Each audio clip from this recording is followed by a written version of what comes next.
Pythagoras प्रमेय के बारे में, जिसे हमें कहाँ पर अप्लाई करना होता है, कौन से ट्रायंगल में इसका यूज होता है और कब इसका यूज करना होता है, उसको पूरे डिटेल में हम आज की वीडियो में जानने वाले हैं। तब आपको क्या करना है, इस वीडियो को पूरा कंप्लीट देखना है और वीडियो अच्छा लगे तो लाइक कर देना, शेयर कर देना।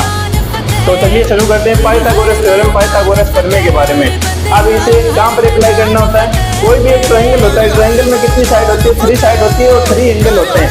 तब उनमें से 2 साइड हमें क्वेश्चन के अंदर दे रखी होगी, एक साइड हमें फाइंड करनी होगी। तब हमें क्या करना होता है, पाइथागोरस प्रमेय वहां पे अप्लाई करनी होगी। अब पाइथागोरस प्रमेय कौन से ट्रायंगल में यूज होगी, राइट ट्रायंगल के अंदर। 90 डिग्री का जो भी ट्रायंगल होता है, समकोण त्रिभुज,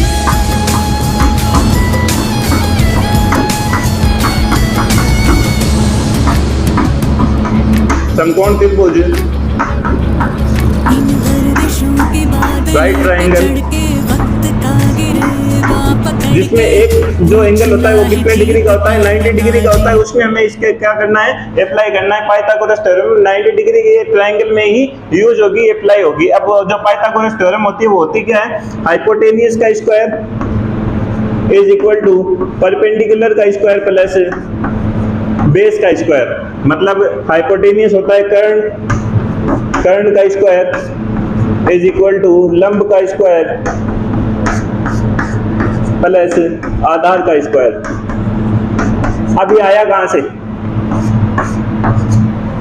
से, इसमें एक 90 डिग्री का मैंने यहाँ पे ट्रायंगल बना रखा है, ट्रायंगल ABC, जिसके अंदर जो एंगल B है वो कितने डिग्री का है, 90 डिग्री का है। अब आपको ध्यान ये रखना है कि ट्रायंगल के तीनों जो एंगल होते हैं उनका सम कितना होता है, 180 डिग्री होता है।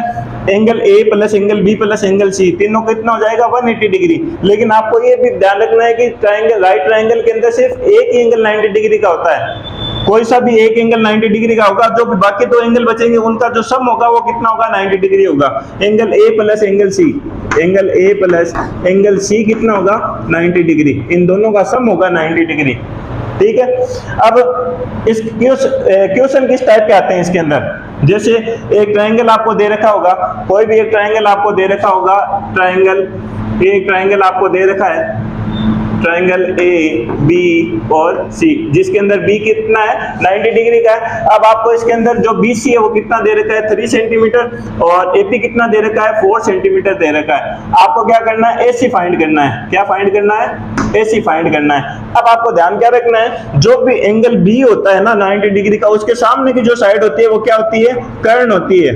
उसके सामने की साइड क्या होती है, कर्ण होती है, हाइपोटेनियस होती है। और ये जो साइड होती है वो क्या होती है, परपेंडिकुलर। ये एंगल पर डिपेंड करती है, परपेंडिकुलर और बेस एंगल पर डिपेंड करती है। और ये आ गया बेस। अब हमें क्या करना है,